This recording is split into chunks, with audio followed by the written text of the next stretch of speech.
ሶስተኛ መልእክቴ ለምናከብራቸው የክርስቲያን ወገኖቻችን እስልምና በመረጃ የተዋበ ጠንካራ መሰረት ያለው ሃይማኖት በመከባበር በመወያየት ዲኑን ዲስከስ ማድረግ እንችላለን። እስልምና ጋር ቀርቦ ጃል ሰጠ የለም። ስለ እስልምና ተከራክሮ ሻሃዳ ሳይወጣ የወጣ የለም። 100% እርግጠኛ ነኝ። በእኛ እጅ ብቻ ስንት ሰው ሻሃዳ ተቀበለ? እስልምና ጋር መወያየት የፈለገ ፊት ለፊት ይምጣ። በሚፈልጉት መጽሐፍ በሚፈልጉት ርዕስ ማውራት ይቻላል። ዕውቀት ይዳኝ ያኔ፣ ሐሳብ ያሸንፍ ያኔ።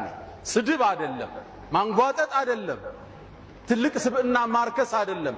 ዕውቀት ይዳኝ። እስልምና ሁሌም በሩ ክፍት ነው። የመጨረሻው መልእክቴ ለኛ ለሙስሊሞቹ እንዲህ አይነት ክስተት ሲከሰት ነቢዩን ዓለይሂ ሰላቱ ወሰላም የበለጠ እንድናወሳቸው ይከጀላል። ከዛሬ በኋላ በአላህ ፍቃድ የሚወለዱ ልጆች ስማቸው ሙሐመድ ይሆናል ኢንሻአላህ። ሴቶች ከሆኑ በሚወዷት ሚስታቸው አኢሻ፣ አብራቸው በቆመችው ኸዲጃ በሚስቶቻቸው ስም እንሰይማለን። በሚወዷት ልጃቸው ፋጢማ ስም እንሰይማለን። አደራ ብዙ ሰው ልጅ ይወልድና ይደውልልኛል፣ ስሟን ማን ልበለው ይለኛል። አንድ መልእክት ነው የምሰጠው፣ የልጅህን ስም ከህይወት ግቧ ጋር የሚያያዝ አድርግለት ይለዋል። ስም የህይወትህ ግብ ማለት ነው። የአንድ ሰው ስም መሐመድ ሆነ ማለት እሱን ምሰል ማለት ነው።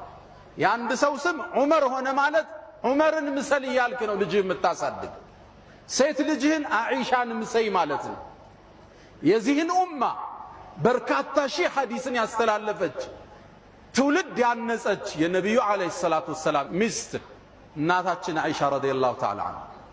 አሁንም በነቢዩ ስም ግጥሞችን እንገጥማለን፣ ነሽዳዎችን እንነሽዳለን። ስለ እሳቸው ሙሐደራዎች ይደረጋሉ። በእሳቸው ስብዕና ዙሪያ ፓምፕሌቶች ይበተናሉ።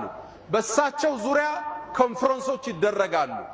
ነቢዩን ዓለይሂ ሰላቱ ወሰላም ረስታችኋል እያለን ነው አላህ። ሰለዋት ምን ያህል የምናወርደው? በነቢዩ ላይ 100 ያወርዳል በየቀኑ። ረስተናል።